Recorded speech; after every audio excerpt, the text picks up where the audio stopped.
Jak se z vesničanky stane šlechtična.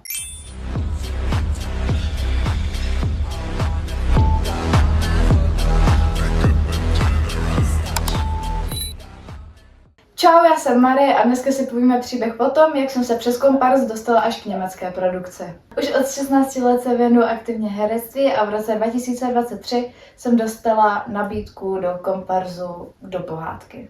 Hledali chudé lidi do vesnice a tak jsem si řekla, proč ne, to by mohla být sranda. No, jenže když jsem... To zní divně, ne? No, jenže víte, co se stalo?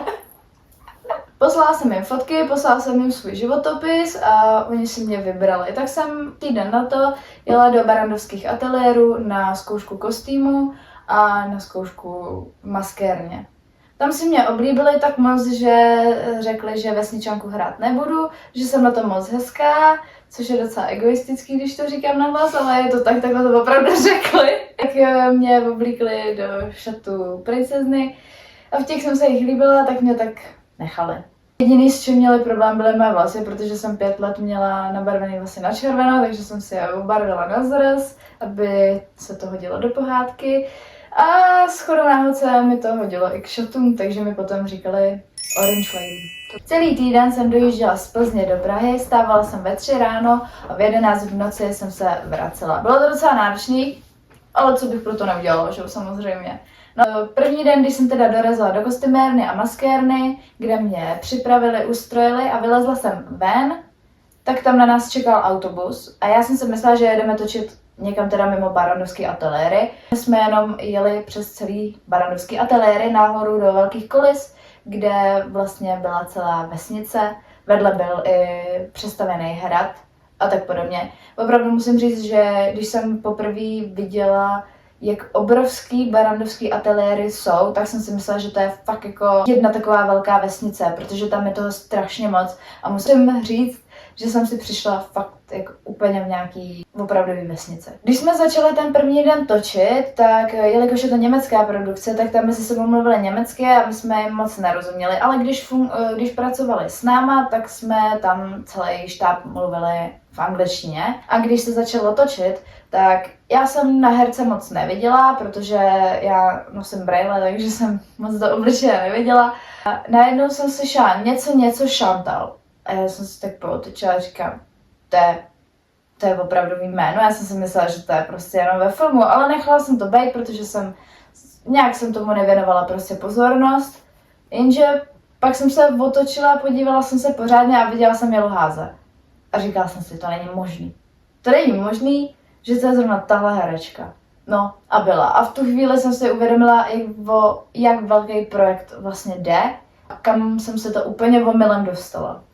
Po 3. dni natáčení v barandovských ateliérech, kdy jsem si večer vzala na mě svoji výplatu na ruku a odjížděla jsem na intr, byla jsem unavená jako pes a lehla jsem si a v tu chvíli v noci, třeba v 11:30, tak mi přišla SMS-ka, jestli bych neměla zájem ještě o další 2 natáčecí dny, že by mě chtěla ještě znova jako šlechtičnu. Tak jsem jim napsala samozřejmě, že jo, že pojedu. No a ten teda 4. den, tak už jsme netočili v barandovských ateliérech, ale jeli jsme autobusem do Trojského zámku naproti zoo v Praze. V tom Trojském zámku už to bylo dost náročnější, spoustu lidí bylo potom týdnu už unavených, a spoustu lidí taky, protože byly 30, omdlívalo a většina z nich skončila v nemocnici. Takže to opravdu nebylo příjemné, navíc většina těch kostýmů bylo historicky šitých, nebo jsou doteď. A nebo tam byly třeba i rytíři, kteří měli celou zbroj, že jo?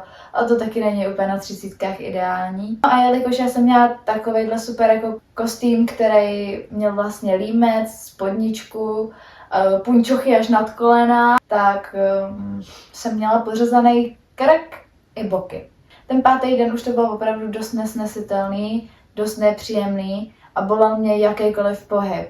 I když se mi to snažily kostymérky trošku uvolnit ten poslední den, tak stejně už jakýkoliv dotek toho krku nebo těch boků už byl náchylný a prostě to jenom bolelo, tlačilo, pálilo. Už jsem jenom chtěla to mít za sebou a mít ten kostým sundaný. taky každou přestávku za mnou chodily kostymérky, který mi to vždycky víc povolili. Chodili za mnou zdravotníci, kteří mi to ledovali, dávali mi na to mastičky, ale stejně už to moc jako nepomáhalo, ale aspoň něco. Když tam za náma takhle někdo lítá celý den, každý den, tak si toho ostatní samozřejmě začnou všímat. A když byla pauza a já jsem šla na záchody, kde vlastně byl větrák a já jsem se chtěla schladit, tak když jsem otevřela ty dveře, tak tam stála Jela Háze a myla se zrovna ruce. A tak jsem ji jako slušně pozdravila, ona mě taky a já jsem myslela, že tím náš rozhovor skončí, ale ono ne. Ona za mnou přišla, hned se mě začala ptát, jestli je všechno v pořádku, jestli jsem tam spokojená, jestli něco nepotřebuji. Já jsem jí řekla, že ne, že moc děkuju, že jediný co, takže prostě už ten kostým je dost nesnesitelný, že je hrozný vedro a že mi to prostě už jenom pálí. A ona říkala, že kdyby cokoliv, ať prostě klidně jdu rovnou za ní, ať kdyby mě produkce neposlouchala, že prostě všechno zastaví, aby se mi mohli věnovat.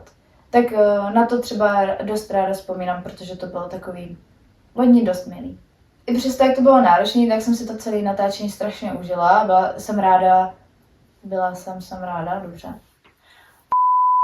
I přesto, jak to bylo náročné, tak jsem si celý natáčení strašně užila. Klidně bych se zopakovala znova. Jsem ráda, že jsem mohla pracovat takhle s německou produkcí. Bylo to zase úplně něco jiného a doufám, že to nebylo naposled.